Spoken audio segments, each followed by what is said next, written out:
juga ya.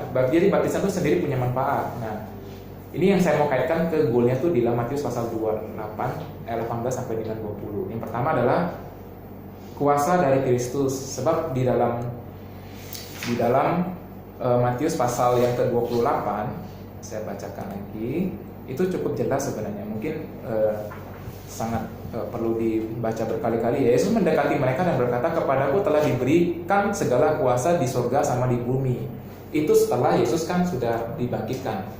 Jadi Yesus sudah mengalahkan maut dan kematian itu nggak lagi kuasain dia. Berarti orang yang bersama dengan Kristus atau orang yang di dalam Kristus berarti maut tidak dikuasai. Atau orang-orang Kristen sudah dapat jaminan keselamatan di dalam Kristus dan dapat kebangkitan, bukan kematian gitu loh. Jadi bisa dilihat bahwa sebenarnya menjadi pengikut Kristus dengan kita sendiri dibaptis, berarti kita punya kuasa dari Kristus. Jadi bukan berarti kuasa semena-mena ya.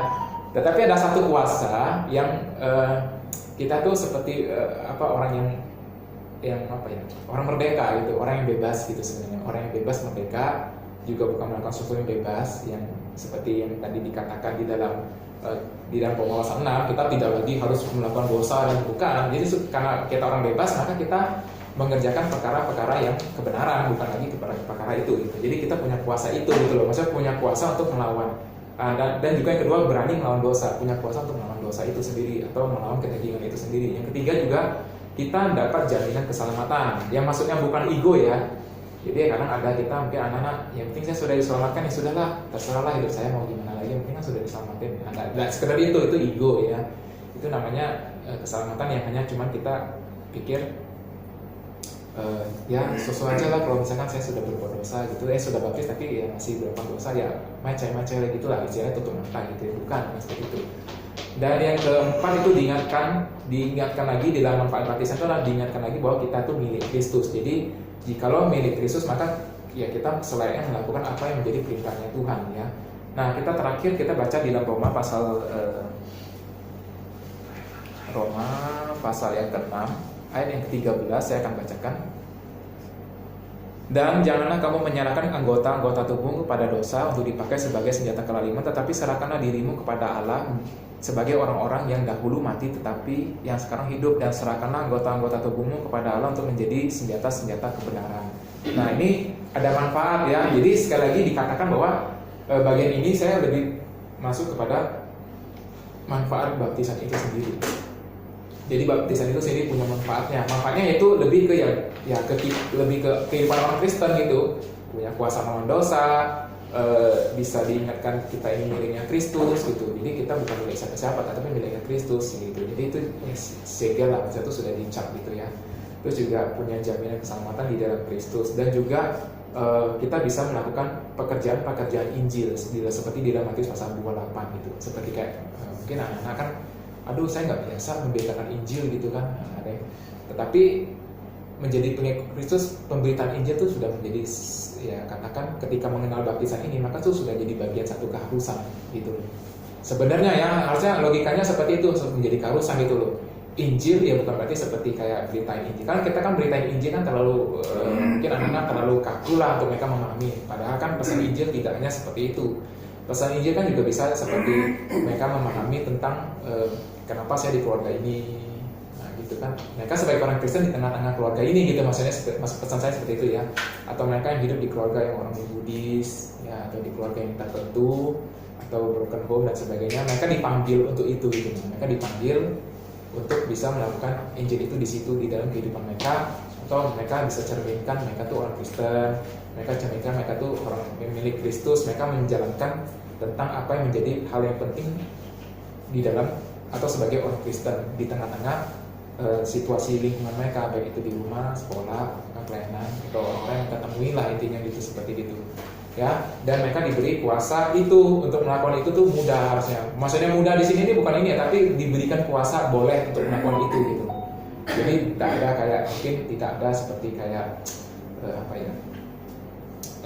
kayak seperti dilarang-larang gitu, nggak ada gitu. Jadi seperti ada kuasa untuk kita boleh pendekatan dengan orang, penginjili. Ya ini kan studi orang-orang untuk orang Kristen itu perlu belajar untuk mereka tuh sendiri bisa mengerti tentang pesan Injil itu harus seperti apa dibawa gitu.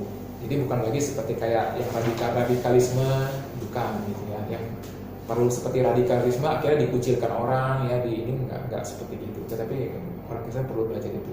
Ya, saya tahu mungkin memang banyak dari orang-orang Kristen atau anak-anak remaja yang mereka bukan tidak mau nginjilin ya, tapi mungkin saya pikir mereka belum tahu gitu, kayak kaku lah untuk mereka sendiri bagaimana saya menginjilin di keluarga, bagaimana saya menginjilin di lingkungan saya gitu. Nah, menghidupi kekristenan itu dan sebagainya. Nah, yang poin yang slide terakhir itu saya belum bikin loh, itu mengenai tentang pandangan gereja itu terhadap baptisan. Terlebih lagi kalau Suami Yesus itu mengarahkan pandangan gerejanya itu lebih ke gerejanya masing-masing gitu loh. Misalnya GKPJ, gerejanya kita, GKPJ pandangan kita tentang baptisan seperti apa, mungkin Loso boleh ceritain. Saya nanti masukin juga tentang mungkin gereja tetap kita gereja GKPJ masih melakukan sakramen baptisan ya, memang tidak seperti badan baptisan kita lakukan tuh percik ya, kita percik ya. Nanti mungkin anak-anak tanya, Loso bedanya percik sama selam apa? Ya nggak ada perbedaan gitu ya, nggak ada perbedaan. Terus yang mana yang lebih dipilih dan sebagainya? Baru mau bilang apa? Kalau pakai cukup, pakai air. Ya. Nah, jadi saya tidak masukin sebenarnya, ini lebih ke anak-anak lebih memahami, karena memang perlu dikasih tahu bahwa baptisan di tiap gereja itu ada beda-beda. Jadi ada yang selam itu disahkan, ada yang percik disahkan juga gitu, ada yang tidak terima percik, ada yang tidak terima selam. Itu kan seperti gitulah ya.